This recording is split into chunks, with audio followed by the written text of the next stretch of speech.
Oreo mud cake. That sounds fire. See, you did or didn't? Because I don't know. She said we would, and then it got too late. Maybe we can. Yeah, maybe so. All right, we good now? All righty. Hello, everybody. Welcome to another Mumbo Jumbo Community Conversations. My name is Chinyelu. I will be our conversation facilitator today for part three of our ongoing book study of Collective Courage by Dr. Jessica Gordon Nimhard. But as always, before we get into that, just got to remind everybody we are a community institution. We are a nonprofit organization. That means that all of the work that we do is dependent on your support. So if you have been following us for a while, like the work that we do, want to see us keep doing it, go to donate.kepler.org and leave us a donation. If this is your first time, watch to the end. Decide then, although I think that you'll love it, and then go to donate.kepler.org, make a donation, help us keep the lights on, help us keep the wheels turning, help us keep the work going, help us keep the ship in the air. All right. Yeah. So, um, as I said, we're here continuing our discussion of Collective Courage by Dr. Jessica Gordon Nimhard. So far, we have talked about we're looking at the 10th anniversary edition as well. So far, we've looked at the preface, we've looked at the introduction, and today we're going to be getting started with chapter one, which talks all about early attempts at cooperative organizing amongst Black communities in the United States. But before we get into that, as always, we got to start the conversation today with our check-in. For those of you who are maybe watching the live stream or the recording for the first time, who aren't familiar with the way that we do things around here, the check-in is just something that we do at the top of all of our meetings to make sure that we are, putting each other first. That we are, it's not just about the business here. It's not just about whatever the topic of the conversation is. It's about these relationships, these interactions. And so the way that we make sure that we're prioritizing that is we start off every meeting by asking everybody to share their number and color, just sort of like where they're at for that day, how they're feeling. And then we'll typically have an icebreaker question as well, something to, loosen us up to getting to know each other a little bit more on a deeper level. So, it sounded like Mimi and Khaled had a pretty good check-in conversation going for a second. I heard one question that I like, which is, "What's the last dessert that you had?" So maybe we'll start with that for the check-in question. And I think I'm actually going to pass it to Khaled to start us off today because I know he doesn't want to. I had a Oreo mug cake with my friends on Saturday. Yeah. The other parts? Number 12. Uh, 100, and my color is um black. Hell yeah. Ooh, That's all that means. black honey. I know that's right. I like that. I hear me read that. Sorry, zooming in. Okie doke. And The remote. Hell yeah. Thank you so much for checking in, Kyla. That Oreo mug cake? It sounds well, we'll delicious. see. What's up, y'all? I'm feeling like a canopy green 7 today. Feeling pretty all right. Feeling pretty good. Last dessert that I had was I had a little bit of this sort of like blondie brownie bar that I got today while I was at the amp. I didn't have a whole lot of it just because it was very sweet. So I saved most of it. But I did have a Danish before that I did not a Danish, a scone before that I did finish and that I did enjoy. So the scone is going to be mine, and I'm going to pass it to. I'm not gonna let you go last today, Nas. Get up here and check in with us, please. Cool shirt, by the way. Nas on Tech, 9.5 purple. I say my usual. And last dessert I had was my sister just made a pound cake, and I didn't even know she could do that, but I learned. I sure learned. And I'm gonna pass it to Alvin online. Jeez. Hello, everybody. Alvin here, feeling like 8 purple. The last dessert I had was a couple, 1 or 2 spoonsful of ice cream from my freezer. And I'll pass it. It was English toffee with vanilla. Kroger's Private Select, which is actually pretty good. Imhotep here, colors Chameleon 11. Hell, I don't even remember the last dessert I had. I think it was a couple of cookies last week. Whatever it was not really something you would remember. So a couple of cookies, and now I think I could use some Grater's ice cream. Hint, hint. Pass it back inside. Right on. Let's see. Let's hear from Mimi. Hola. Feeling like a California Poppy 9.5. And I had some mango cake from this like mango dessert place that Akila took me to, and also some chocolate peanut butter and carrot cake for my parents' 44th wedding anniversary. And speaking of graders and private selection, I'm from Cincinnati, the home of graders, Greater Cincinnati.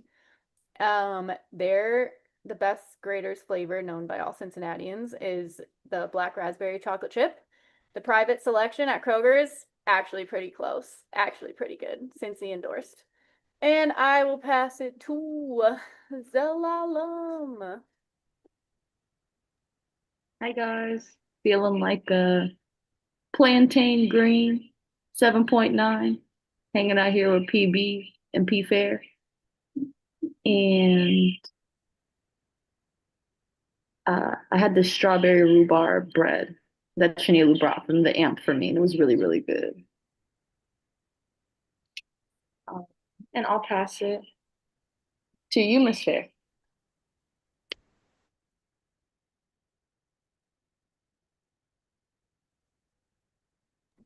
I'm a yellow tin aspirin, and today I had some really tasty crackers with organic peanut butter on them.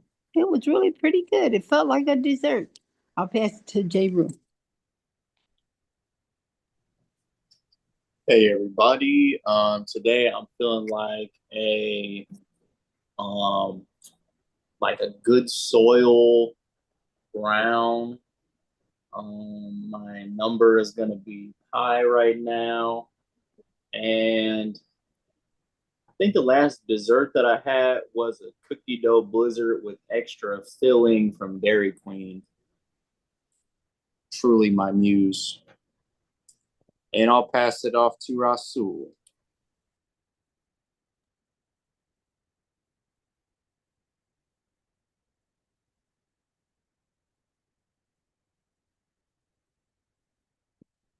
I'm sorry, can you hear me now? Yes. Okay, cool. I am a heart orange 7.5 today. And what was the last dessert I had, or the best dessert I had? Last.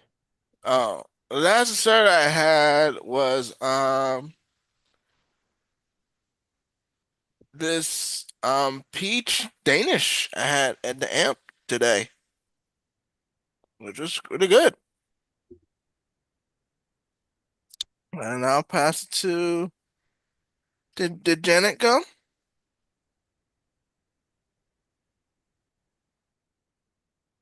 No, I haven't gone yet. Pass it to you. I am, let's see, I'll say an 8. Nice, vibrant green, I guess. Last dessert I had was the bread pudding with ice cream and sliced fresh strawberries at St. Joseph's, what is it, Public House or Brewery or whatever, they're downtown. Hmm. It's And quite can good. I and then can I ask, is it Janet or Jeanette? Jeanette. It's Jeanette. Jeanette. Hey, Jeanette. Hey, lady. Hey. Hi. So since I came in Well, late, I'm not sure who hasn't gone yet. I got one more question for you, Jeanette, because clearly you know some of us here, but I don't know. I'm curious. Is this your first time coming to Mumbo Jumbo? I've the first time to this series, I've come to a few of the mumbo jumbo conversations, a few in person and a few more online.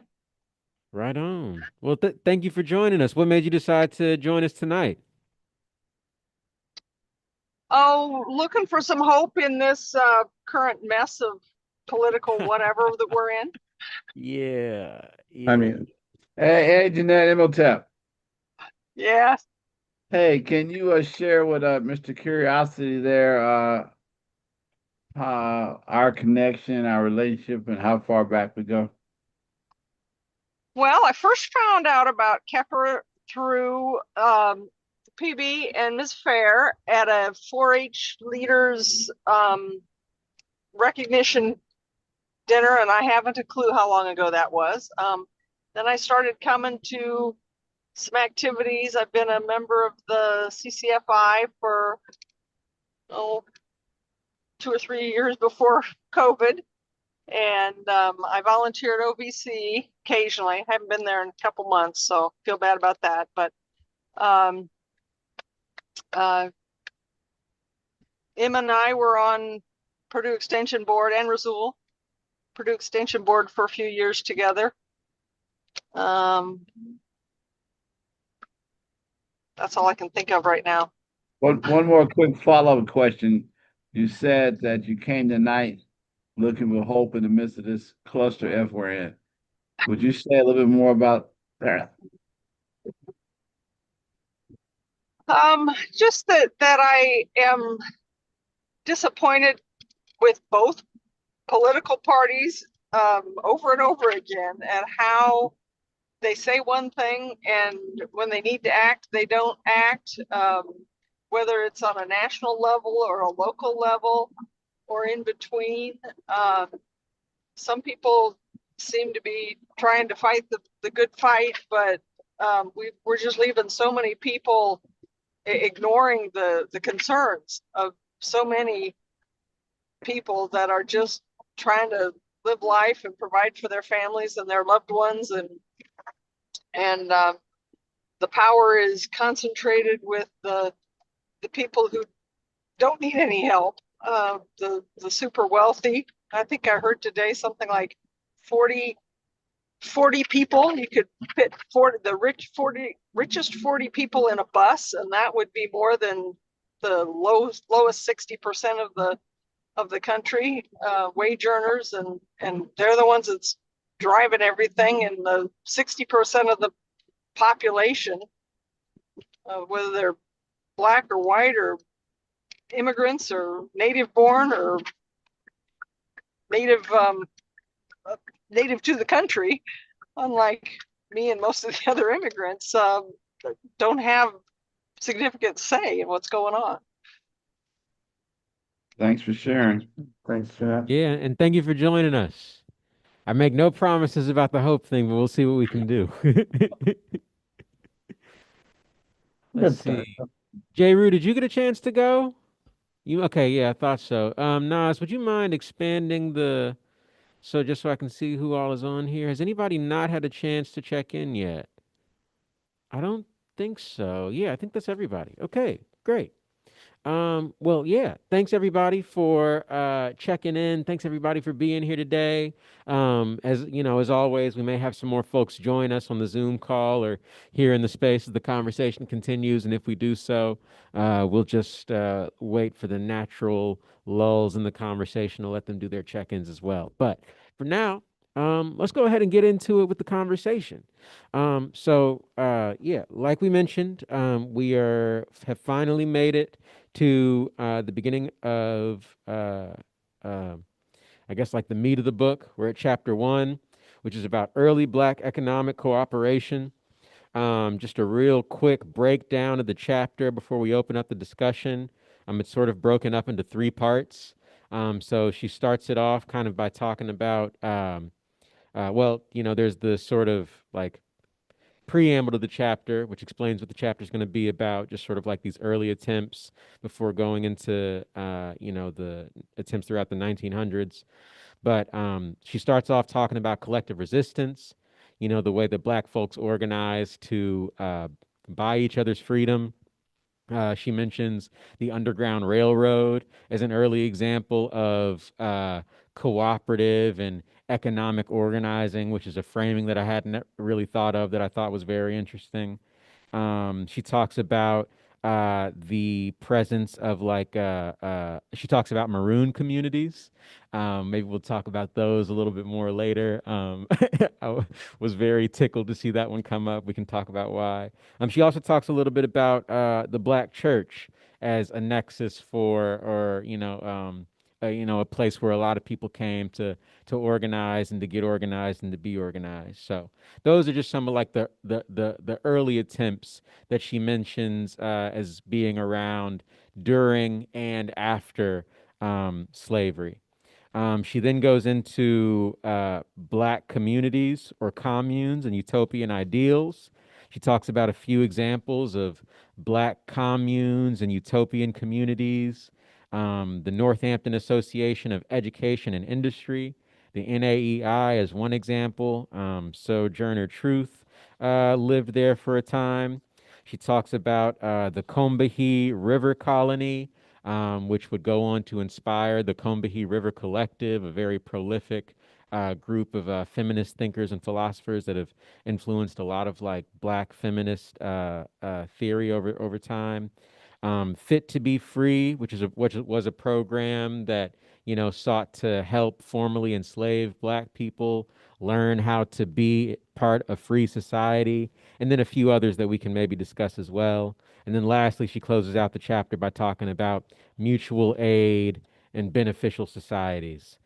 So a few examples of those would be the Ex-Slave Mutual Relief Bounty and Pension Association, Maggie Lena Walker and the Independent Order of St. Luke, and then a few other examples throughout there. So I've got a few guiding questions that I'll maybe throw out there if it's looking like the we could use some prompting. But before I do that, I would love to just know if anybody, as they were reading this chapter or rereading this chapter, or if you've heard about any of these places, any thoughts or reflections on this sort of like early period, early in quotation marks, because we've been doing this forever, but at least like early in terms of the timeline that the book is speaking about, but this early period of Black cooperative economic organizing.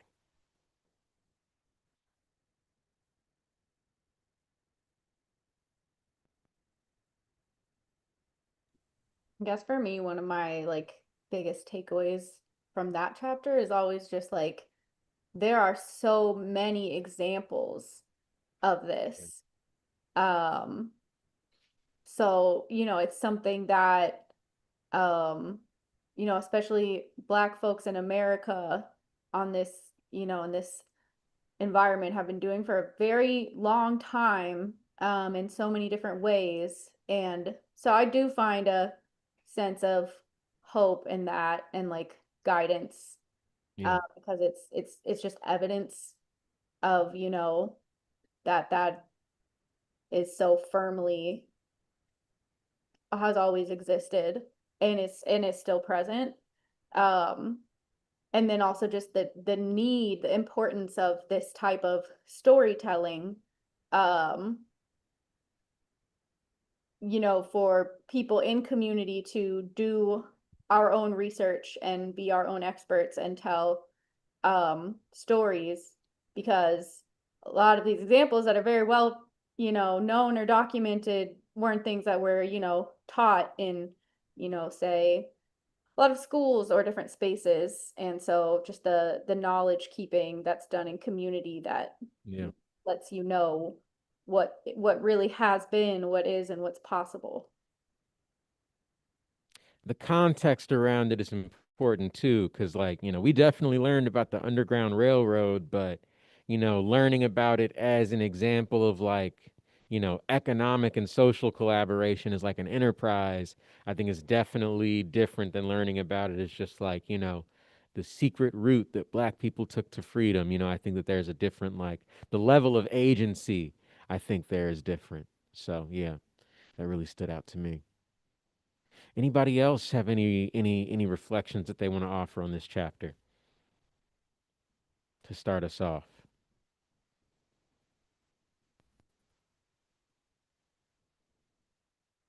Does anybody have any questions and all as well? Feel free to ask questions that you might have.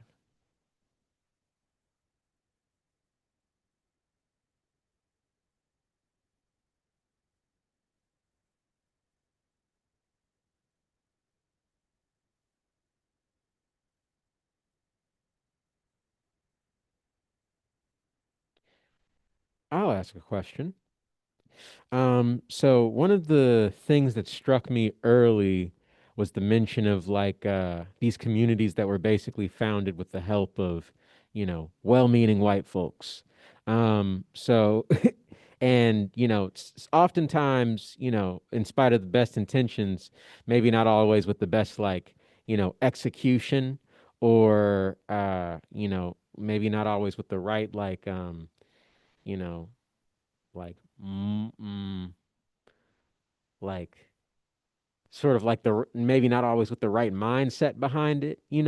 So I guess I maybe was wondering, maybe off the top, if anybody how do we feel about the role that these white sponsors played in the creation of some of these early cooperative communities, if there are any feelings about that?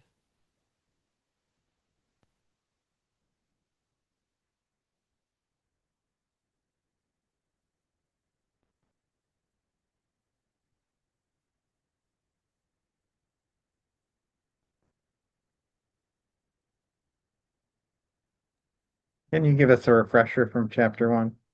Yeah, for sure. Before.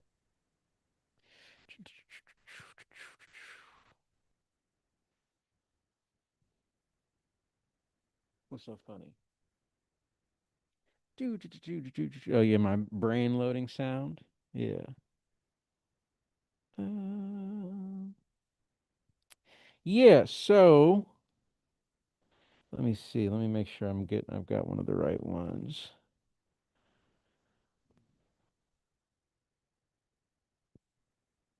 Yeah, so actually the first one that I mentioned, the NAEI, the Northampton Association of Education and Industry, is a good example.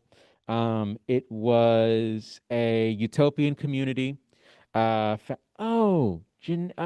feel so silly because now that I see your face, I know exactly who you are. Hello, Jeanette. um, but yeah, so the NAEI was a utopian community founded around a silk mill that was communally owned, communally operated.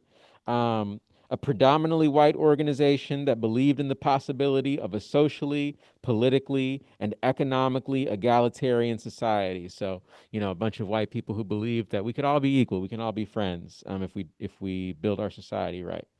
The founders felt that everyone could do any job and encourage members to learn silk milling, housekeeping, and social justice work by engaging in the work together, fostering active participation by all, and creating an egalitarian work environment. So this is an example, I think, obviously, they needed capital to purchase the silk mill that this community was built around. It was, and the goal was egalitarianism, but it still was predominantly white.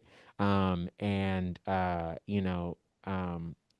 think that one of the things that she mentioned is that at times that was reflected in the way that the leadership was handled in the commune. I think Fit to Be Free is another example in which white sponsors were basically setting up formerly enslaved black people with classes and trainings and opportunities, basically being like, here's how you, black person, can live in this free society, based off of our understanding of what that should look like for you. Here's how you get a job. Here's how you walk and talk proper, blah, blah, blah, blah, blah. So, So, Jen, I'm gonna be devil's advocate. sure. It's like you got an issue with this kind of support. Uh, hey, I'm just trying to ask the question right now. That's a great answer. Great non-answer. um, yeah, I'll leave it there for now, but I will give some of my thoughts, but I want to hear from some others first. Jeanette, I see you come off mute. Is it a matter of um, well-meaning white people that think they know what maybe they have had conversations with one or a few black people, and so they think they understand the, the entirety of the experience, and they don't. Um, I guess it's always a struggle of the example that came to my mind is there's a current organization in town that's the Black Church Collective, and Live Free. Can't can't remember all the acronyms, but there's a group of people that are organizing, and a lot of the leadership is coming from the black community. Um, there's a group of white, mostly church related people that are interested in supporting. It's around the gun violence reduction strategy, and they're interested in supporting and getting more white congregations who are open to supporting that methodology. I think it's David Muhammad is the guy that's kind of the national leader in supporting this thing. But when this white group talked to the organizer of the black group, he said, "Well, I'm not gonna work with people because I don't want to give away my power." So my question is: there some way that white people can support without taking over, but also without completely losing any um, input? Yeah. How can it remain black led,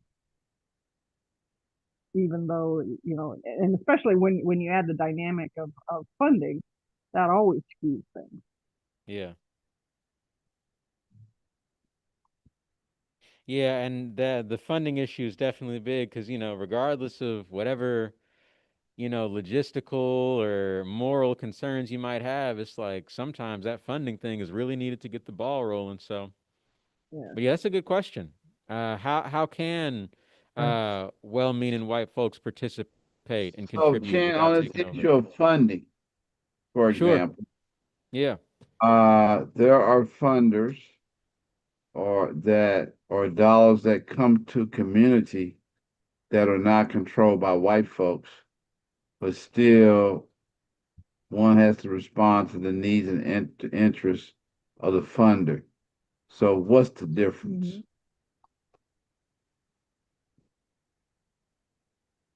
The difference between Elite white. capture, elite Yeah. capture white folks. Say that again, Em. A Just the black last boot, part. a black boot, a white boot, still boot. Sure. No, yeah, I think the only difference is the person wearing the boot.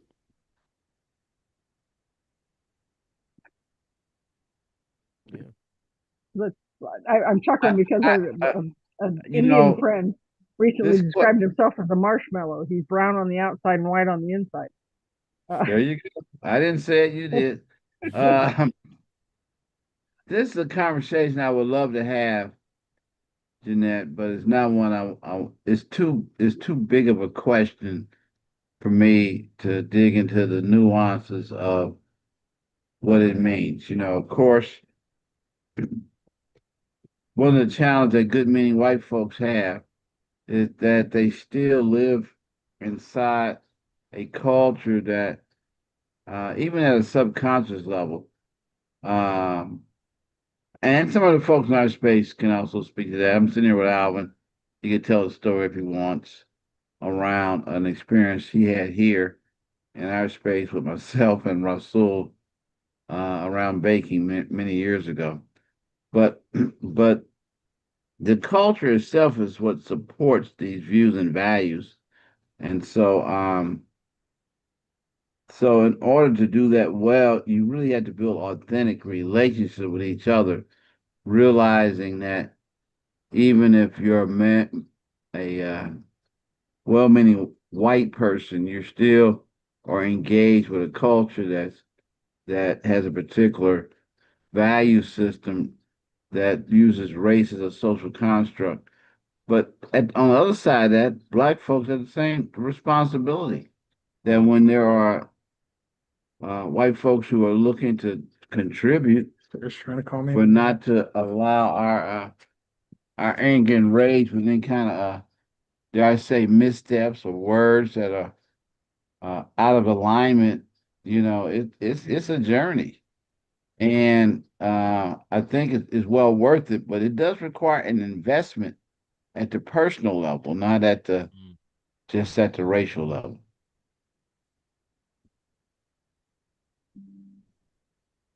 Yeah, I Yeah, and think. I probably should have Oh, prefaced by asking if I can admit that I haven't read the book and if the book speaks to that kind of thing,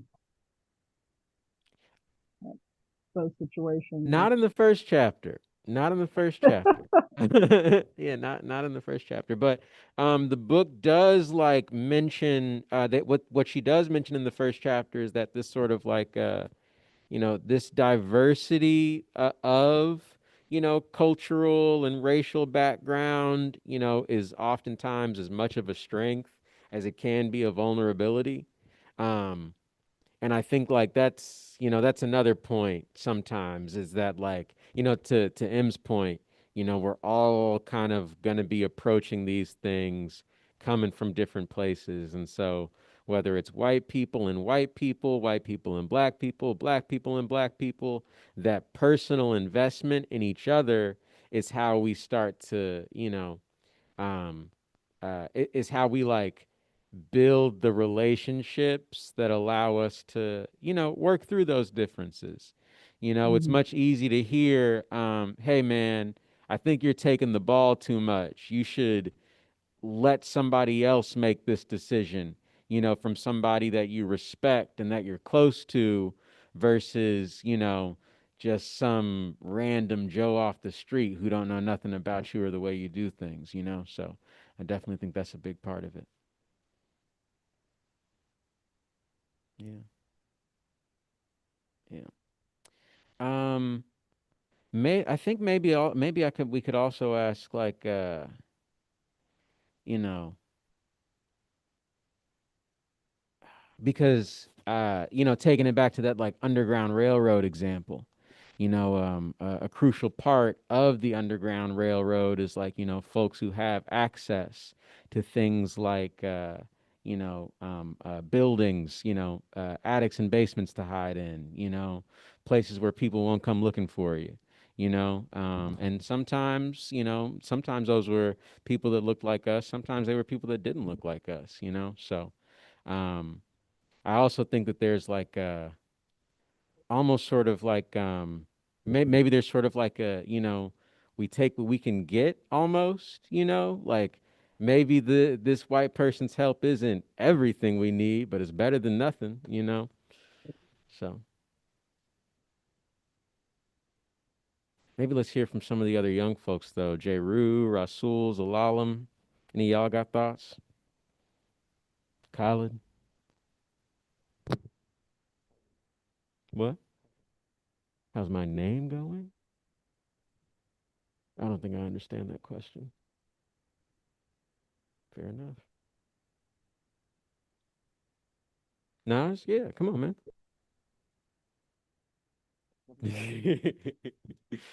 Permission to come from behind the tech table.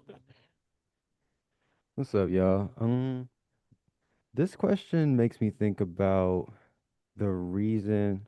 Well, first makes me look at this exchange from the lens of power dynamics, that someone controls a resource, and because of that, it birthed a culture and a way of living that we've inhabited now. And then the added layer, Calvin, could you get the door, homie? Right on. They are. Just tell them to wait a second. Thank you. Sorry, y'all. And then I think first is acknowledging there's resources we all need, and the idea of right relationship comes around a lot in the Kepler space. If we can say there are collections of resources being hoarded to an extent, housed and then distributed in a certain way. And then I think the lens that Chen's trying to get at is like when someone's doing that, we clearly have seen in the past in this country um, a lot of abuse of that power. I think the conversation now is from collective courage, from what I've been hearing here, this cooperative movement seems to be a pretty sufficient way to collect resources and then distribute without that abuse function. And it's because of the right relationship that's necessary for it. You have to know who your community is, be a part of your community. And through that, it's kind of hard to miss somebody if you're counting for everybody. But that's a hard job. And it's why it takes all of us to do it collectively. I think I'm buying time now, but that was my 2 cents. That's what I've been thinking about over here in the corner. Appreciate y'all. Khaled, I was answering the door. Run me back Naz's what? You couldn't tell him? Oh, see, that's yeah, okay. Well, we're gonna have a talk about that later. You gotta be paying attention more, man. Hell yeah. Naz, would you mind coming back and summarizing your point for me?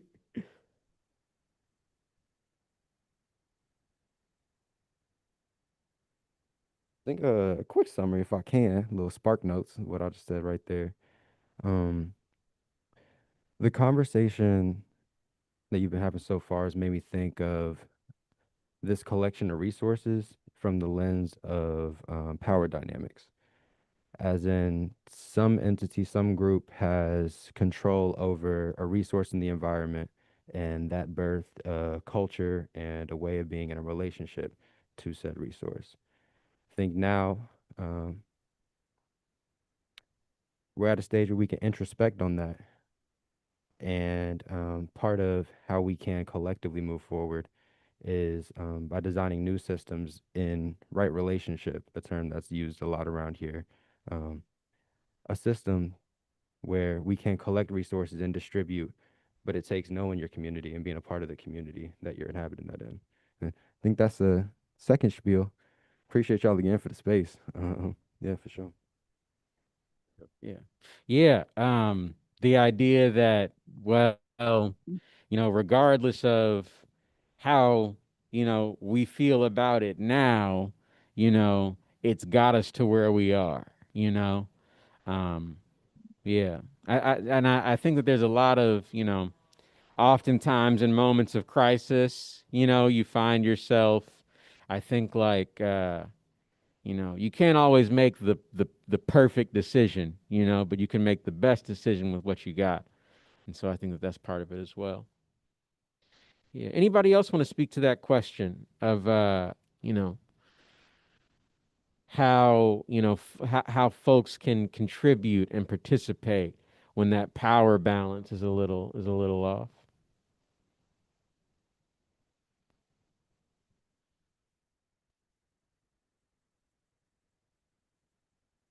Maybe like related to that question I'll ask because one of the things that was about the NAEI that was significant is that it only lasted for a few years before they were no longer able to sustain the business of the silk mill.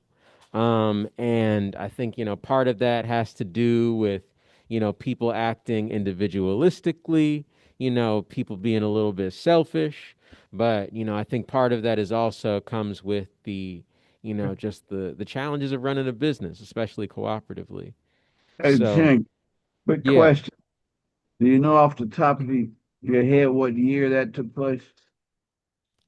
not off the top of my head, but it is on this page of the book. Give me 1 second. Because I'm just curious the correlation between the times and the broader economic conditions that influence and Yeah. impact outcomes.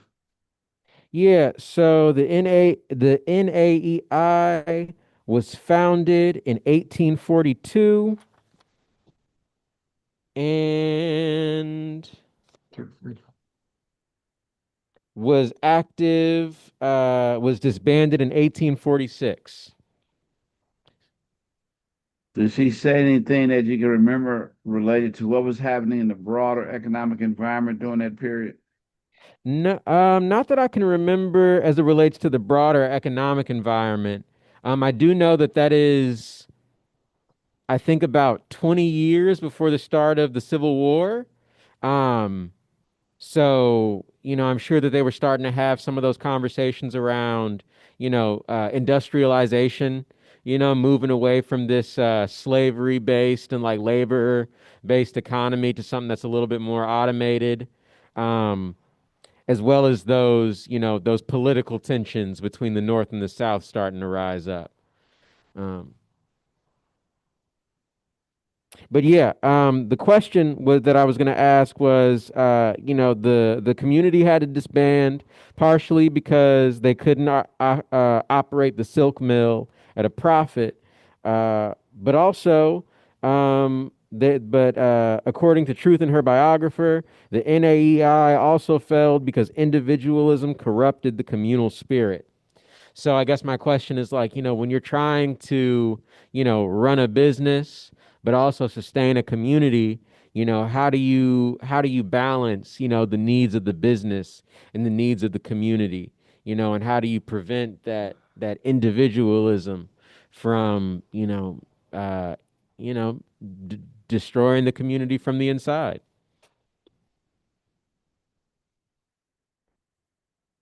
Thought this question would be especially interesting to ask in this room because folks may not know this about Kepra, but we are all about running these businesses at the same time as we run this community. So, yeah. And we've lasted way longer than 4 years.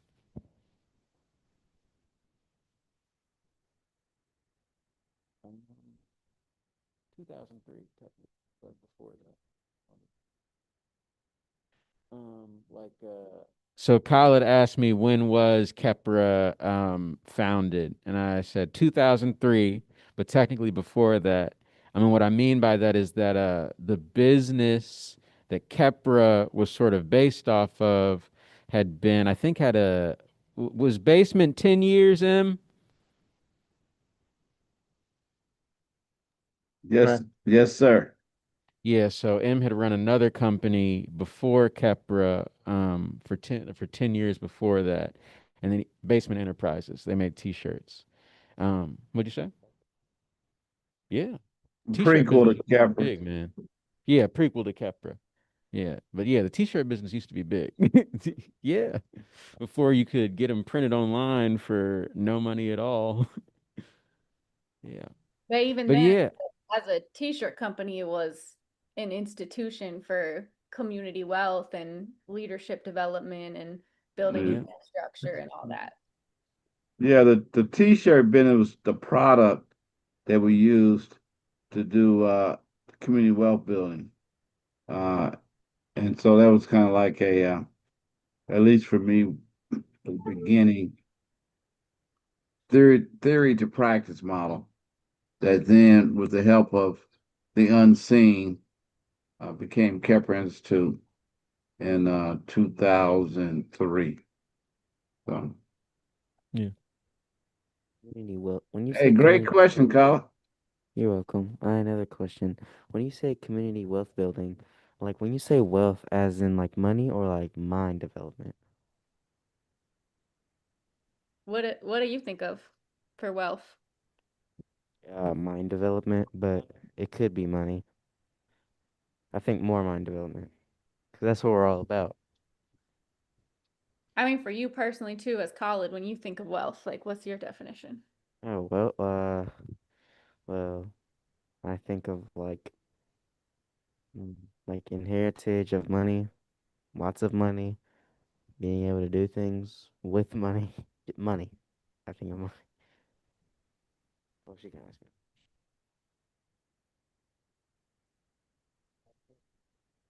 Yeah, what do you think wealth is? And moi? Yes. Um, I think there's a lot of forms of wealth. To me, some of the most important is spiritual wealth, um, Okay. wealth and relationships, like having healthy relationships with yourself and others. I think if you have those two, you'll be golden. But of course, there's also, you know, physical resources, uh, access to buildings and land and air and water, um, technology, equipment, um, and cash is how we've all agreed that a lot of resources flow. So yeah, those are. When you say physical resources, are you talking about money or just like the things that you named? When I was saying physical resources, I was thinking of what some people would call like hard assets, like buildings, Oh, land, equipment. But I kind of clarified access for me because I don't really uh subscribe to the current narratives around like owning land and air and things like that. okay. Thank you. Yes, sir. Could you talk about that mm, trying to think of the right word, maybe broad, maybe flexible, but that definition of wealth as it relates to this conversation around like, the balance between a business, the balance between a community, and, fighting the corruption of individualism. Mhm. Yeah. Well, I didn't specifically say like cultural wealth, um, which I think is major. And, to me, that's sort of the values or things that people agree are normal or that they demonstrate is normal through their behavior. And it also includes, um, forms of expression as well that are a huge part of wealth to me, like art. Um, I think that the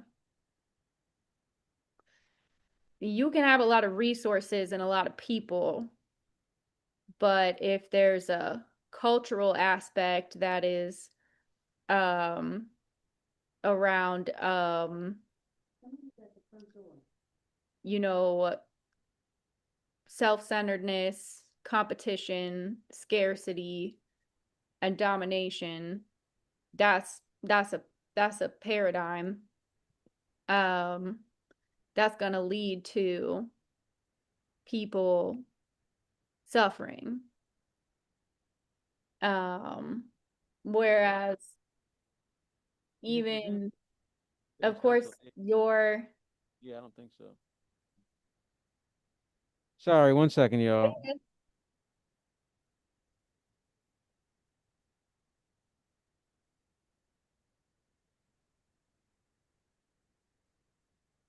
All good. We're having a little bit of some confusion today. I think Sleepy told folks the Inspired Jam session was going to be at 7, and I don't think it's going to be at 7 today. So we've had a few people come up to the door maybe trying it to is, figure out where the jam maybe session this is. is the first part of the jam session. Yeah, I'm gonna just start telling people the jam session is now a book study, so come have a seat. But yeah, I'm sorry. Please continue, Mimi. No, you're good. So, there's the cultural component that if you don't get that right, it's just gonna fall apart. even if you have abundance, even if the conditions are rich. But Yeah. of course, you know, if you're going to live in this society, you're going to, own buildings. You got to pay rent in most situations. You got the light company does not yet accept social capital. Though sometimes if you have the right relationship, you may be able to get a some electricity turned back on when it has been turned off. uh, but yeah, but again, to me, that comes back to the how you sustain. If you have an enterprise that's for community wealth and cooperation, then it's about being a platform to sustain and grow others.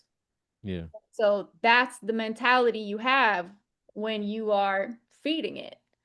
And you understand that if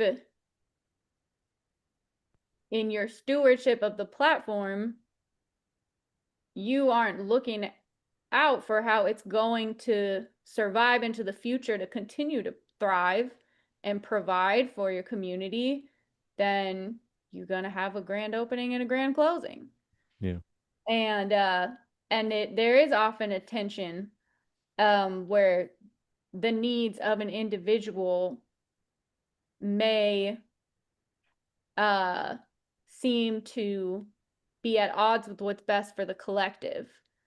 Um, I think ultimately the well being of the individuals of a collective isn't separate from the well being of the collective. It's not separate. You can't separate the individuals from the whole thing because it's all connected. But at the same time, if you are in a leadership position and you are cooperating with others, you may have to at times make the call, hey, I can't serve this need without it being at the expense of the community. And so we're going to have to figure out another way, or we can't serve that in this time. Not if it's going to uh uh be to the detriment of everybody. Thank you. J. and Russell, I wanted to know if you guys wanted to speak on that or not. And call it as so you have to. Yeah, what he said. Russell, you can go first.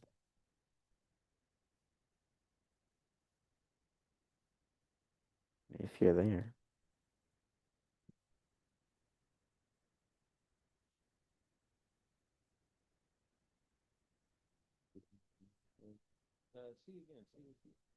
Sorry, I didn't know if I was speaking to the microphone or not. Russell, are you there? Okay, Alan. No problem. Okay. J. are you there? Mm-mm. What a shame. Shame on you.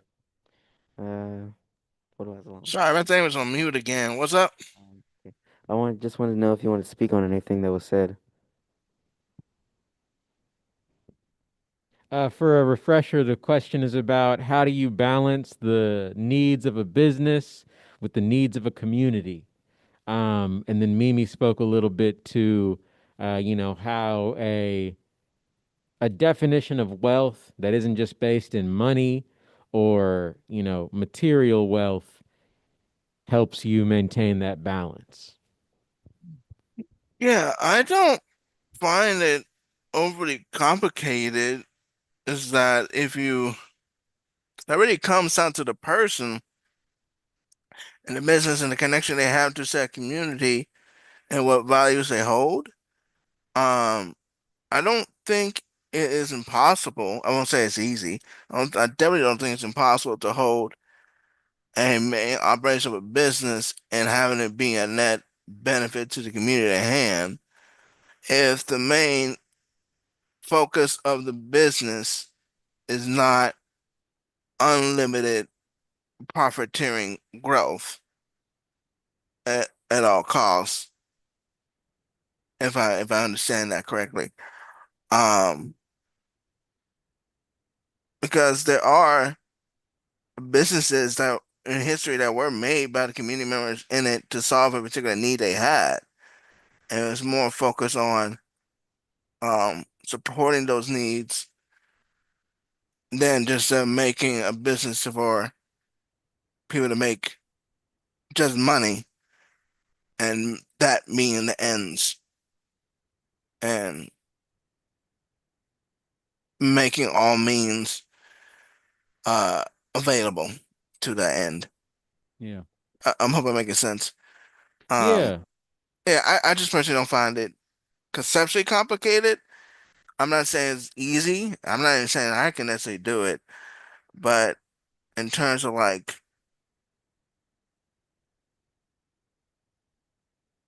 making it seem more complicated than it needs to be, if I'm just being honest, but Yeah. I never owned a business, so I can't really say how it feels.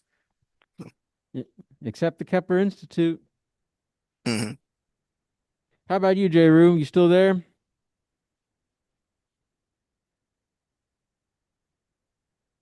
If you're talking, you're muted.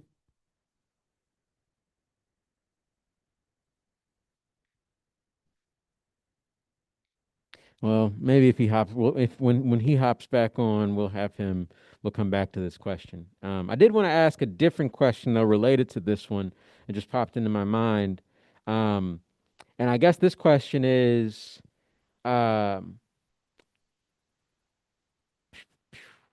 why did the NAEI community disband when the silk mill had could no longer be profitable? You know, why did the death of the business have to be the death of the community as well? And does it always have to be that way?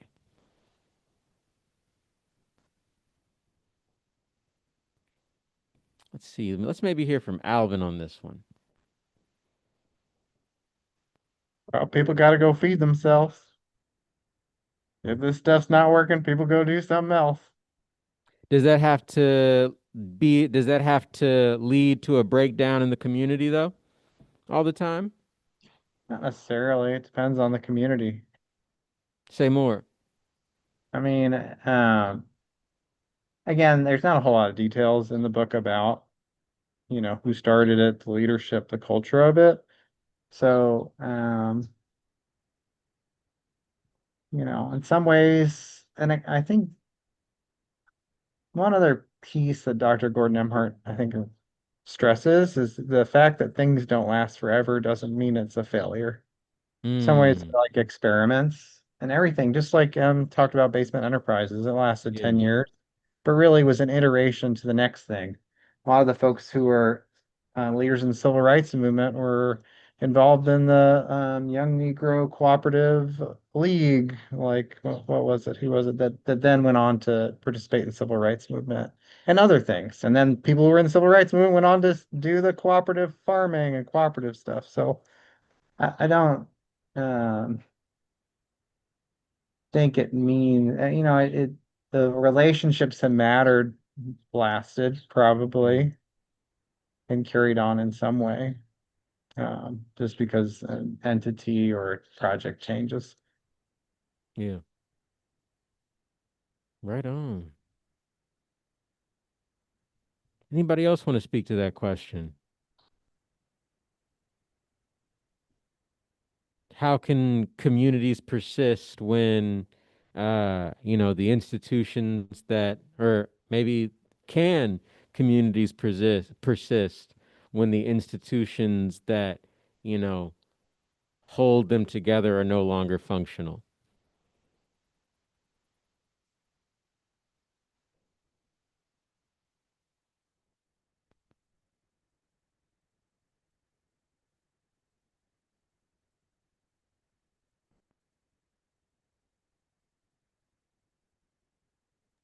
Can you ask that again? Yeah. Can communities continue to um can people continue to be a community when their shared community institutions, are no longer functional? And if so, how? How do they do that? Yeah, I think so if they choose to be. I mean, uh again, yeah, I did agree with Alvin. It depends on, the conditions and the community itself. But okay, so the first thing I thought of when you said that was a story um out of Born in Blackness. It was the chapter about largely about resistance called The Scent of Freedom.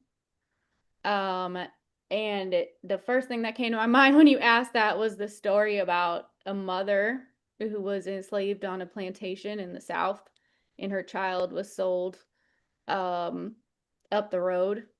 And in the evening, after she had worked all day, she would walk. Um, she would make the trek across, the treacherous environment to go see her child and walk back and then work the next day. That seems like almost an impossible situation to keep that relationship going, but she did.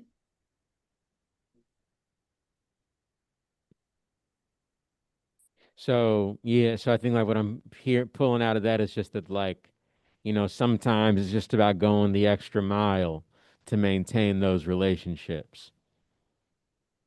Yeah, Literally, the extra mile in this case. correct. Yeah, yeah, right on. Yeah, I think another thing, to Alvin's point, how, I think a good example of like, Stokely Carmichael, also known as Kwame Ture, got his start as a SNCC field secretary, and then went on to be like a major figure in the Black Power movement after the civil rights movement had, accomplished some of its goals and, you know, um, ended isn't the right word because it really transformed, like it transitioned.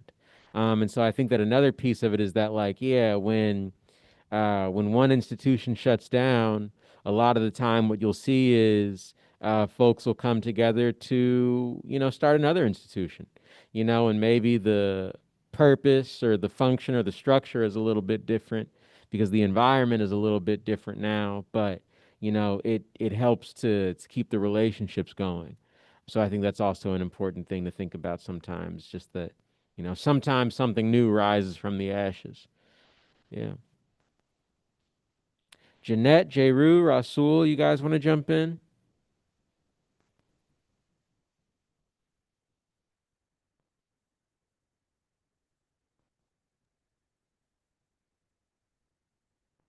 I think it depends on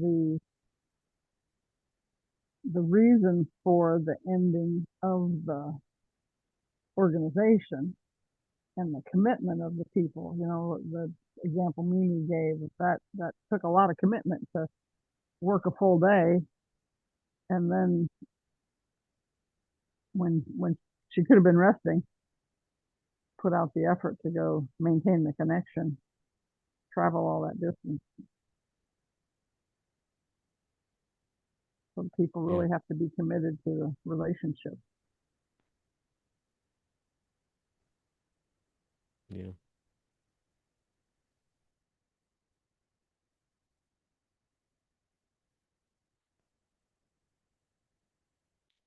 Awesome. Um, Another question that I had written down that's maybe related to this one a little bit. Um, and I had initially written this question about the black church, but I think that we can broaden it out a little bit.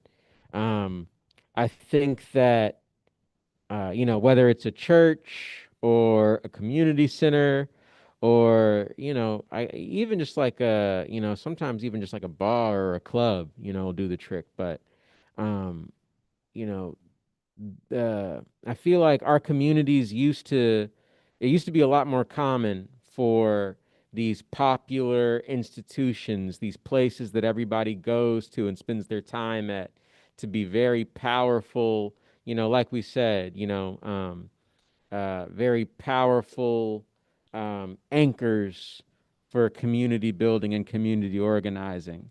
And now it feels like, some of the same institutions or same types of institutions are way more disconnected from, you know, that community spirit, that community will. So I guess like, what happened to those institutions that, were the basis of so much organizing and coming together?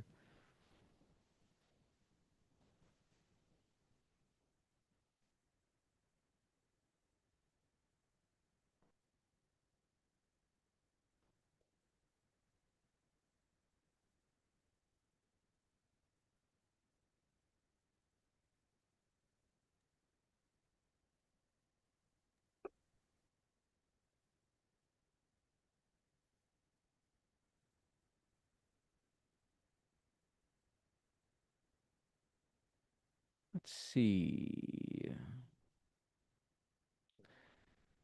You said J. Rue hasn't gone? Yeah, no, you're right. J. Rue hasn't gone, but I don't know. Maybe he just turned on the call and walked away from his computer. J. Rue, are you there?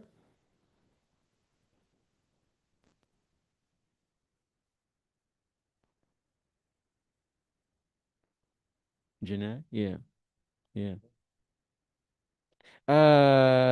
Jeanette, Khaled wanted to know if you had anything to contribute on this question. Well, I can't speak to the black church. I guess I have a little bit of insight into the white church. I think they became more, at least the main line, became more, um, I don't know if it's stuck in the rut or committed to maintaining the institution than um, maintaining the integrity of the core beliefs or ideals. Can you say a little bit more about that? Say a little bit more about this idea of like, how do you maintain the institution without maintaining the core ideals and that integrity? I think sometimes people get wrapped up in the, well, we've always done it this way, and that becomes the tradition and the routine and sometimes it's a rut, sometimes it's just, I guess, commitment to or I don't know now, nostalgia or comfort of knowing how things happen and what to expect and who does what. Um, and so you continue to do those things. And um, I guess the example I'm thinking of right now is I volunteer at a food pantry, and they they switched when COVID came along, and so we provide food in that way, and it's kind of we've gone back a little bit to giving a little more choice. So when COVID happened, you had to minimize contact, so it was kind of like we pre-pack things, and people walk past and you hand it to them, and you should be happy with what we give you. Mm. Whereas before COVID, things were more of a this is what we've got. Um, we need to serve however many people, 60 to 100 people, and so you have this many choices, but you get to choose of what we have, what you want. And we we that food pantry at least has never gone back to empowering people to choose what they want, what works best for them. And so I guess that's where I think the reason it started was to provide for the neighbors, and they wanted to give them choice and empower them, but now they've gotten into this routine or comfort or I'm not sure what drives all the other people, but and then they're resistant when suggestions are made. Well, we could go back, we could modify this and give them more choice. We don't want to do that. We don't want to, you know. So that's the kind of thing that I'm saying. There's that they kind of lose sight of what were the initial reasons that drove wanting to do something, um, and how do we tweak how we do what we do to maintain the focus on that rather than Yeah. how we've grown used to doing it. Yeah. Yeah, I think that's something else that I heard in what you said is like this idea that like sometimes like the environment, what? Yeah. But like sometimes like the environment, will force you to make changes, and then sometimes it's hard to change back. Um, Even when the environment changes back. So I guess like I'm curious, Mhm. like, can anybody think of any like changes in the environment over the last well, I'm sure we can. It's been like 100 years, but like what has changed in the environment in this country, that has affected the way that our people approach, community and community building.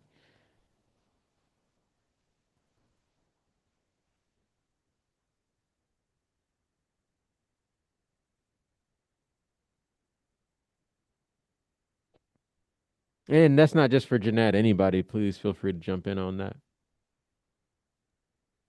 A whole bunch of stuff, but I mean, I would like to add to the original question about how institutions change.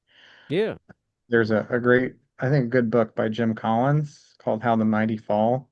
It's a writer on business, leadership, and he talked about the 5 stages of decline: hubris born of success, undisciplined pursuit of more, Mm, denial of risk and peril, grasping for salvation, and then finally capitulation to irrelevance or death. And really, that the idea that success, I think in particular, a lot of at least how movements are painted in history rely on like the charismatic leader or the original people who are really passionate about doing it and do it regardless of the fame and the success or the benefits. But I think again, one of the challenges is to invest in other people to have that same vision and not to just be kind of following a charismatic leader. I do think that that can be a challenge. I do think also when you become more successful and you want to have more impact, you have a tendency to be folded into the existing systems and to be incentivized. Like, oh, we'll give you resources for doing this. And you're like, oh, yeah, this is a good thing to do. It's not exactly like how I would do it, but we're going to get the resources. We're going to do it this way. So I think like a gradual professionalization quote unquote, of organizations where it's like, okay, we're going to do it through the evidence and we're going to measure everything. We're going to have professionals doing it. I think gradually can lead to like away from kind of relationships and community and the original intent of things. yeah. Um, yeah. And it's hard to maintain relationships. I mean, even in families, like families are like forever, but even families hard to keep together sometimes, especially in like extreme time of stress. And I mean, uh, particularly now, like a serious like social collapse in terms of people's like social engagement with each other. A lot of fear of our neighbors. Used to be people used to do clubs, sports, churches, like would bring people together as like a community, which like a lot of collective courage speaks to. Like those are really the basis, whether it was the Hmm. unions, the churches that were the basis for the creation of these mutual aid projects, these cooperative projects. They weren't created that then built the relationships. It was people who had relationships with each other that then created it together Yeah. because they saw a need that they all had and trusted each other already. So again, I know exactly where I went with that, but I mean that's a big challenge is just the whole social collapse, both with the collapse of organized religion, the increased emphasis on individual wealth and consumerism, and now social media is a whole nother Yeah.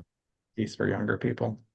So let me ask then, like, how do you avoid falling into like these like patterns and like negative feedback loops that like, cause great institutions to fall apart over time?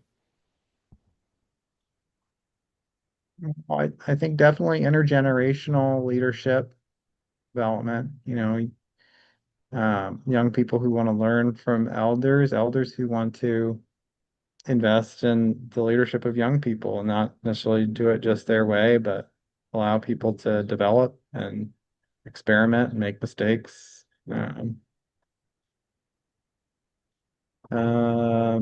Building relationships with each other. I mean, starting with relationships, and keeping that as like the, you know,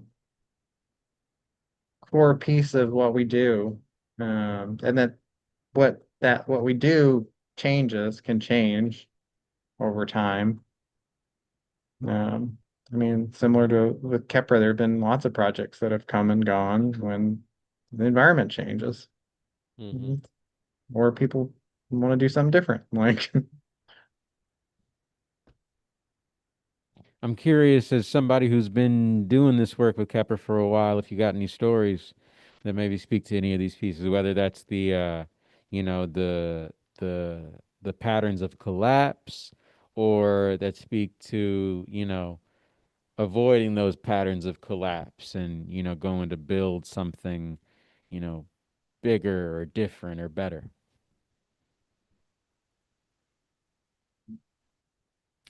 Mimi or M or Rasul, y'all could also answer that.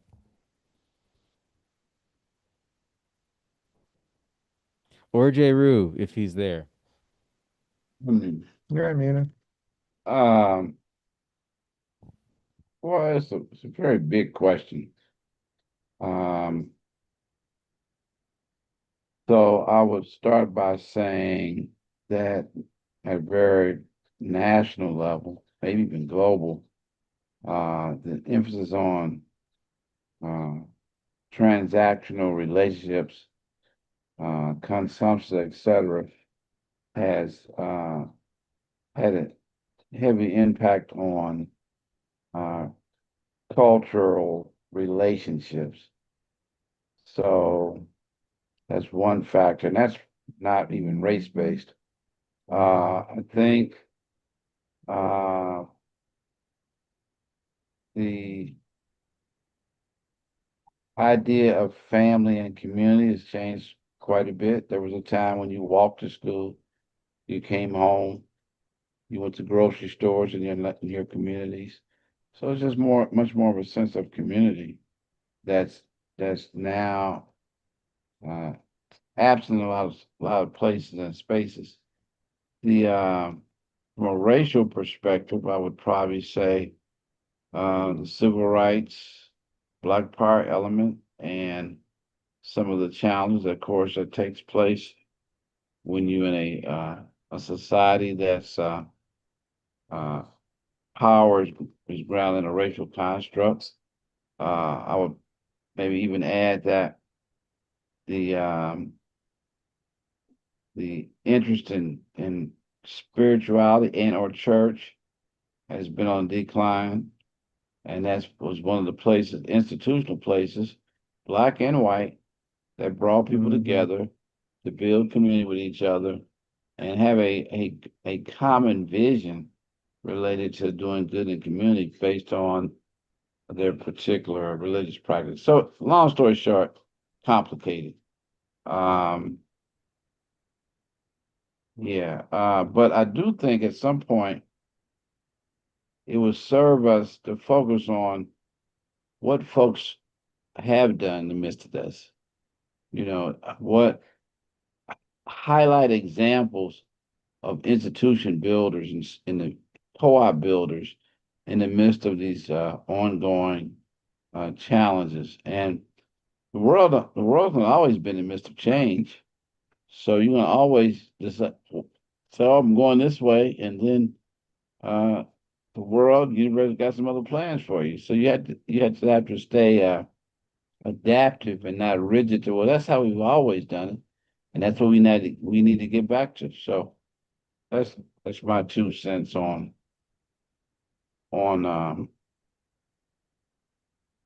that particular piece of it. So highlight the heroes and heroines who are doing things. Uh, and then that gives historical, tangible examples to younger folks and older folks. Hey, this is not some pie in the sky. Other people have done this, and then also highlight when environmental conditions change, like they have now, prepare to adapt and adjust. So, Along those lines, I'm curious if you've got any stories you can think of off the top of your head that, speak to that adaptiveness and that change, even in the midst of all those challenges. um, back so many. Let me get a good one for this call. Okay, yeah. When I was doing the t-shirt company back, I mean, years ago, um, the the environment was changing. The internet was just now beginning to take off, and we were in the Stutz Building Center at that time. And I go down, a couple of times to the canteen to get a cup of coffee. There was another guy at the business in there, and he was always on his computer. I said, man, where you get this time? He playing around on the computer. And one day, some said, he's not playing on the computer. He's a businessman. Let me go, and I knew this guy. So went in, talked to him, and he was on the computer because his son was a big techie kid in high school. He was building a website so he could sell his product online. He would purchase Eli Lilly medical equipment uh, at auctions and then resell them globally. And so he went to put his website, his thing online. I said, man, that's the future. And so, sometimes I get a little ahead of what's happening. So I went back to our company and said, look, guys, we're gonna close, our goal is to get off to selling to the public. And if you're gonna buy from us, you're gonna only be able to get it online. Now, mind you, the technology was new and folks were still tinkering, and we did not have the technical capacity at the time. We tried to build that capacity in house. So we started down that road, and then I forgot what year it was, but the broader environmental conditions had changed. The t-shirt industry was saturated. The profit margins available in those spaces were getting smaller and smaller. And so our efforts to make the turn was two things. One, way ahead of its time as it relates to where the technology was at. We didn't have the resources, money, or people to ride that storm out until it made the flip. And then um, we looked up one day and realized, oh, we out of cash. Grant, and so we had to shut the business down because we didn't. It was game had changed, and one of the key things that I learned was you cannot not be paying attention to the environment. Period. And in that, then you have to be adaptive. Okay, that game over. So and then but it was a year to land it. I knew that the closing of our business was going to be a whole year to get there. And in the midst of that, we started launching another company, um, Scabbers Consulting, in that transitionary period. But it was a long, rough ride to imagine this baby t-shirt company that, was my vision. I had to actually take a year and close it. Then past that, now you take those lessons, okay, don't sleep on environmental conditions. When it changes, you better change. So here we are now. Let's skip the middle. So, I ain't mad about the conditions. They are what they are. I don't like them. I ain't gonna spend a lot of time talking about what's wrong with them. Sometime, but not a lot of time. And now, okay, what is the new opportunity? Where are those opportunities that from a business perspective can be sustained, both financially, social, spiritual, etc. And what are our unique skills and that we can bring to the space in this moment? I'm talking about Kepler that we can share with others that might actually lead to um, sustainability in the new space we find ourselves in, not the old space. So, folks talk, for example, my opinion, folks talk about we need to open up grocery stores in our community. Well, I'm not so sure that's what's happening next. We definitely need to find ways to make sure that our communities have fresh, healthy food. But the grocery store model might actually be a thing of yesterday, not uh, today or tomorrow. So those are kind of things that I spend my time looking at in the right now when I have some free time, which is tends not to be a lot of it. I'm taking a closer look at the AI reality, the good, the bad, and the ugly. We good? See you later. So that's kind of it. Learn from your lessons. Don't have any emotional attachment to it, and don't spend too much time being mad at white folks. Now you know I'm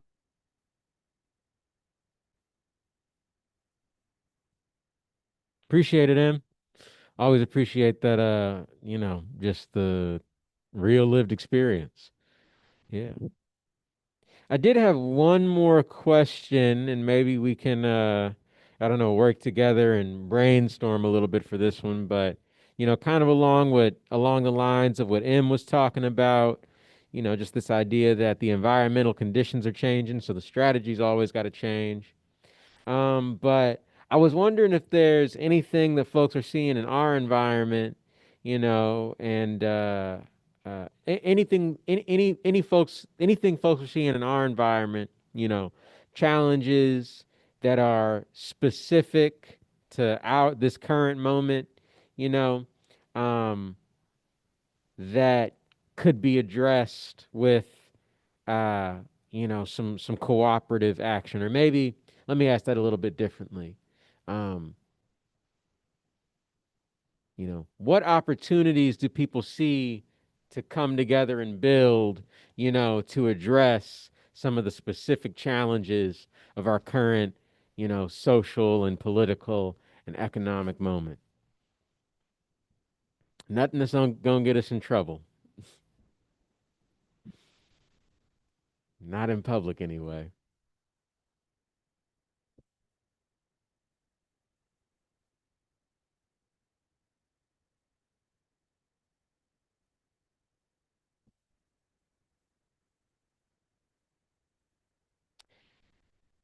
Alvin mentioned social media earlier.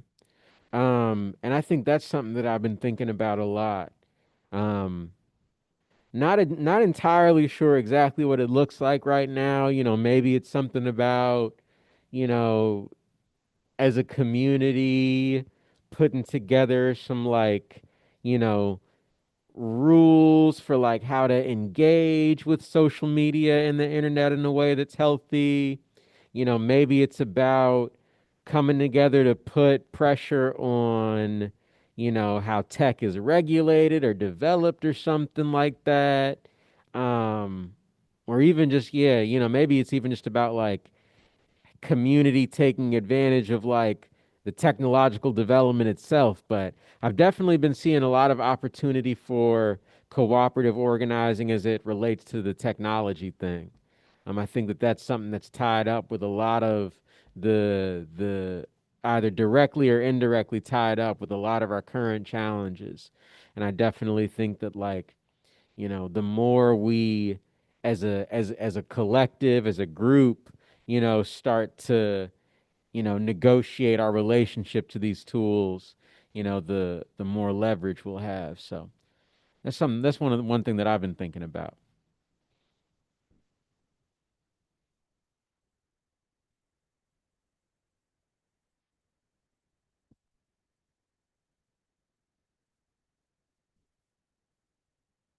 Alvin, you were you going to come off mute on your own? Yeah, I can add in some. So I mean, Please. if you look at New York City, we'll see what happens. It's around Mamdani, and people come together to say, hey, here are things that matter to our lives. Affordability Yeah. of housing, access to healthy, affordable foods, and what we think the role of local government could be in fulfilling that. Free buses. Yeah. So we'll see what happens there. But again, I do think it shows, you know, that those ideas resonate with people, and the idea that if you speak to it, it's possible to build kind of groups coming together to say, hey, this is what we want to do. Yeah. Um, I do think that there is a challenge from bridging that, like kind of a political idea of we like these ideas, to actually implementing ideas. Mm. Which again, like the cooperatives, like any business is hard. Cooperatives require trust and the ability to work through conflict.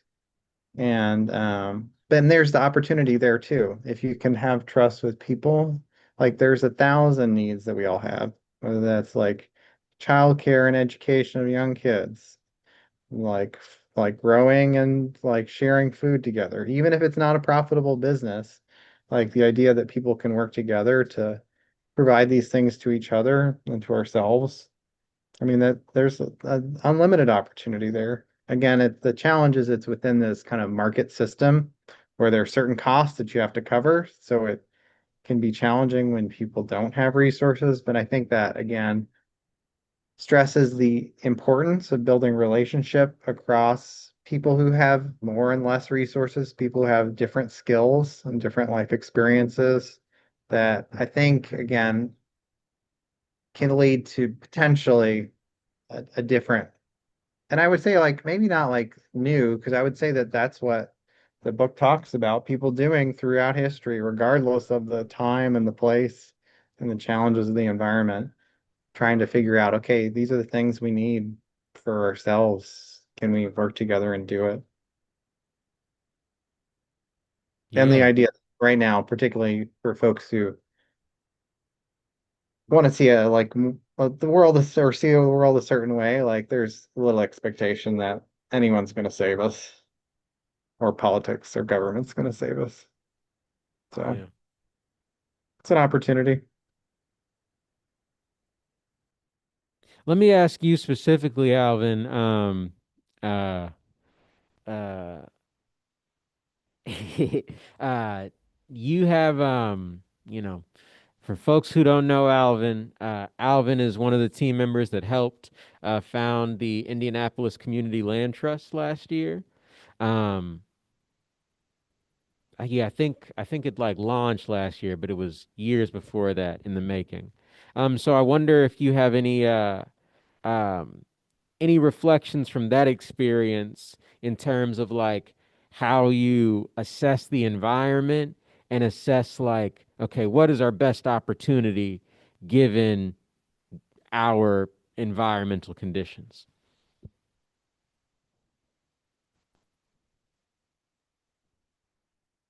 Okay. I mean, I think the try and keep it skinny. The first came into the project looking at how do we fix this affordable housing issue. Realized there's no affordable housing issue, but this is how the system's set up. Be back. It's meant to create wealth for certain people, and certain people are locked into renting forever, and that's really an extension of the racial caste system. Not exclusively organized along lines of race, but predominantly or in a large way organized in that way. Um, where there are people who have wealth and the billionaires and millionaires and people who don't, who have to work wages and then to pay their rent, which is owned by, either corporation or people with wealth. So I do think that um, it's challenging to think about how do you, because any project you do in this space is just like a drop in the bucket. So how do you have an impact, not just on, because like materially, it's going to be very challenging unless you have like hundreds of millions, billions of dollars, even for just fixing the affordable housing challenge in Indianapolis to make a material impact for like addressing the issue. I do think it's possible to at least bring together people who are like-minded and want to see something different. I'll just give one example. A woman named Julia approached the CLT after coming to meetings saying that, hey, like she's building a new house. She would like to sell her house for what she bought it for, not the $300,000 that it may be worth. She wants to sell for what she bought it for, like 5, 6 years ago at $200,000 approximately. So like, I do think that that's a form of cooperation, like that the institution of a community land trust can help to facilitate. Like Julia Yeah. may not know people that she wants to sell it to that like, but and keep it permanently affordable and in community, creating our own sort of housing market that is separate from that idea of everything gentrifying and being sold for profit. Yeah. And housing is more of a a like place to build family and community and a life. And like reducing our costs lets us, invest in other places in our community. So I think trying to lean into, okay, maybe that's a possibility that there may be other people like her out there that want to do something similar that could facilitate that kind of a basically transfer of wealth. Um, and I think the second part was like really last year changing our gears from the lens of, okay, how do we make the perfect project or program that's going to be like exciting to us to, okay, let's organize members and engage members and like helping elect the leadership of the organization and launching its own independent organization to help decide where it should go. So I think that those are two kind of bigger stuff. And I do think one last thing I'll share. I mean, there is really interesting training I attended that was by folks out in Seattle who have pushed for like major social housing legislation, which is like basically it's either permanently affordable, community or government owned. That's what social housing really is. And that they have been able to across the city organize between people who are tech employees who make a lot of money to folks who are like working class and struggling to afford their housing to like impact like the idea of creating a social housing development agency and forcing the city to fund it in a significant way with hundreds of millions of dollars by taxing folks who make more than $1 million, a certain percentage of their income every year. So I do think like, yeah, that people, if you come together and they basically talked about certain ideas around the idea of, hey, wouldn't you rather be supporting folks in your community, like the idea of people who can pay more to help create affordable housing instead of providing profits to these corporations and companies.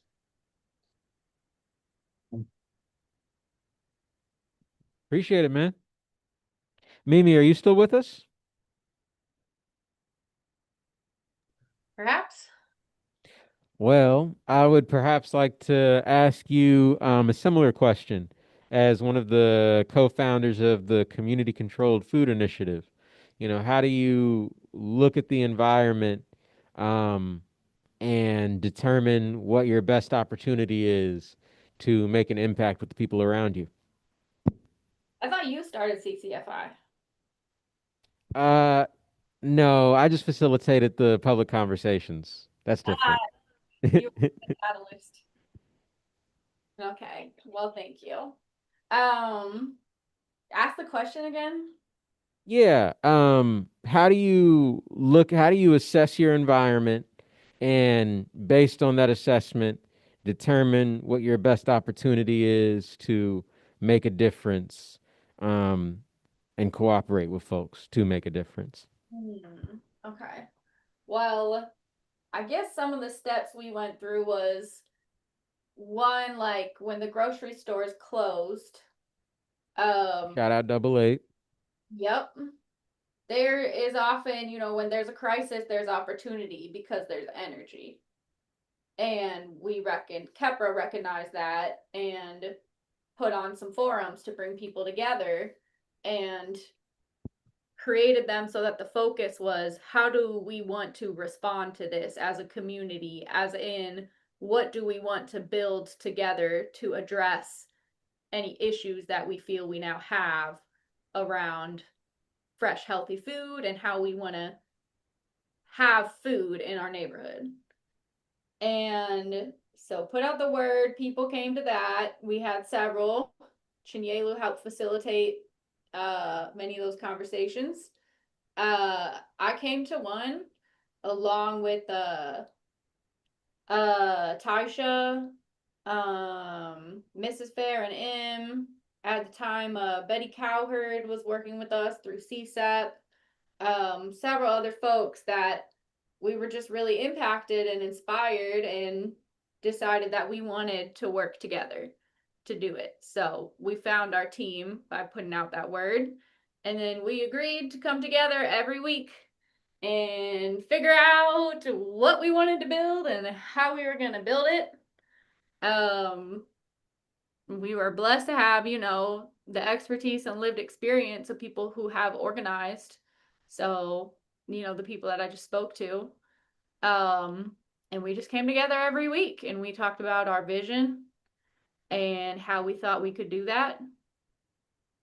And for us, it was about healthy food that we could afford and that supported local farmers and like a healthier approach to growing food, and that it would be like a system that we could control and make the decisions around in community, and like whether we had access to this food or not was not going to be based on like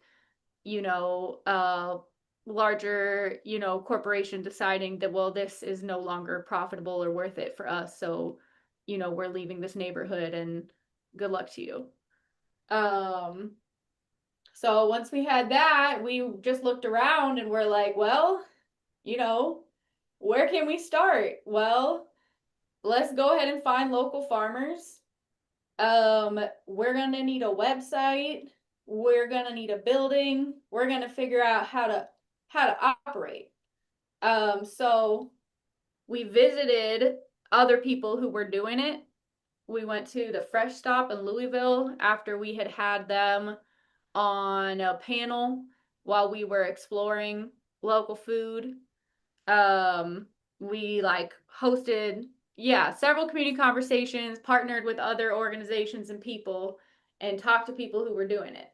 And then we went and visited them. We had them come and visit us. And so we learned about their model for having people pull their money together for their own bags, and then you take all that money and you give it to a farmer, and they bring all the food to you in your neighborhood. Bada boom, your own community controlled food initiative. So, we went out to farmers markets. We had people who were connected in the neighborhood and good at talking to people who went door to door. We had people who were good at making flyers and building websites. So yeah, we just kind of used the skills in the room. And we had also, very importantly, we had community gatherings every month. That was called the Good Food Feast. And we had lots of food, good food. We had entertainment.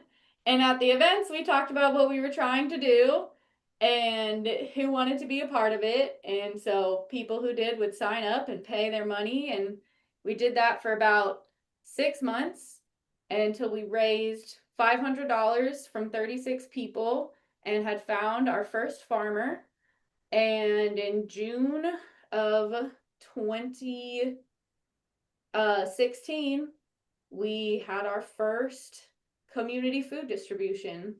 And then we built from there on what we had to more farmers, more members, tweaked how we did it. Yeah. Right on. Thank you, Mimi. Absolutely. Yeah. Shout out to Mimi and Alvin, two of our seasoned cooperative organizers, doing it loud and proud in the Kepper space. Yeah. I got you, dear. Alrighty, it is about 8 o'clock. So we probably should start closing out here. Is there anything anybody else wanted to share about our discussion today, about this first chapter? Any questions that you want to ask for us to maybe come back to at the next discussion?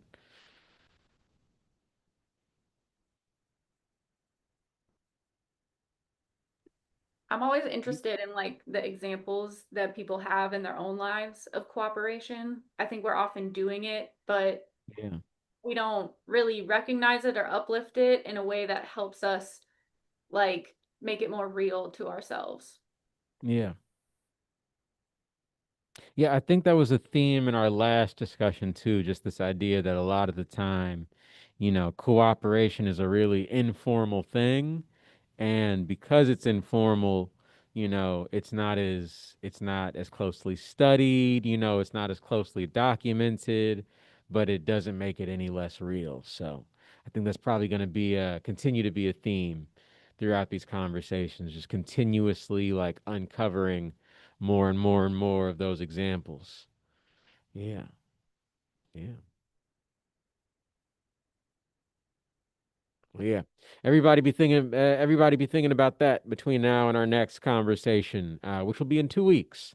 These last two conversations that we did, which were back to back, that is abnormal for us. Just how the schedule worked it out this time, but we will be back again on. Let me pull my calendar up so I can make sure I'm giving everybody the right date. We will be back again on July 16th to discuss chapter 2, which starts to talk about from how the transition between economic cooperation to political cooperation and influence. Specifically, I think we'll be getting into the Black populist movement of the early 1900s, late 1800s. So let me see. I think we're going to be talking about the Knights of Labor. We're going to be talking about, hold on, is the Colored Farmers National Alliance. And I think, okay, I don't think the UNIA is in here quite yet, but we will be talking about the Knights of Labor. We'll be talking about a few other uh, uh, cooperative groups that use their economic influence for political influencing as well. And we will continue the conversation then. We will also be back after that, July 30th, for our in person meet and greet with Dr. Jessica Gordon Nimhard. The name of that event is Riding the Fourth Wave of Black cooperative organizing and solidarity building. So we're going to be talking about what it means to be a part of this new era of cooperation and cooperative organizing that Dr. Gordon Nimhard talked about a little bit in our first session with her a few weeks ago. So if you haven't already, so go sign up for that. You can learn more at kepler.org/mumbo jumbo or at alchemy.kepler.org if you join our virtual community. Um, and while you're looking at that event, while you're deciding that it looks awesome and that it's definitely something that you want to go to, consider becoming a sponsor as well. As I mentioned at the top, all of your support, your donations, sponsorships, all of that helps us keep this work that we're doing going. And we offer several levels at which you can contribute. Our lowest level for a sponsorship is pay what you can. At that point, it's up to you. The next level up is our book club level. For $45, you get a copy of the 10th anniversary edition of Collective Courage. And then we have several levels above that for organizations and groups that want to chip in cooperatively, collectively, exercise your collective courage. So, once again, if you want to support, if you enjoyed this conversation, if you've enjoyed any of our past conversations, want us to be able to keep doing them in this space that we own and pay mortgage on and pay the bills on, go to donate.kepler.org. Help us keep the lights on. As always, shout out to the Indianapolis Recorder for supporting this Mumbo Jumbo series and allowing us to stream to these conversations to their Facebook platform, helping us uplift our community's work and mission. Another great example, I think, of cooperative collaboration and community. So shout out again to the Indianapolis Recorder. And yeah, that's all we got for tonight, folks. Thanks, y'all. Later. Have a good night. Night, everybody. Adios.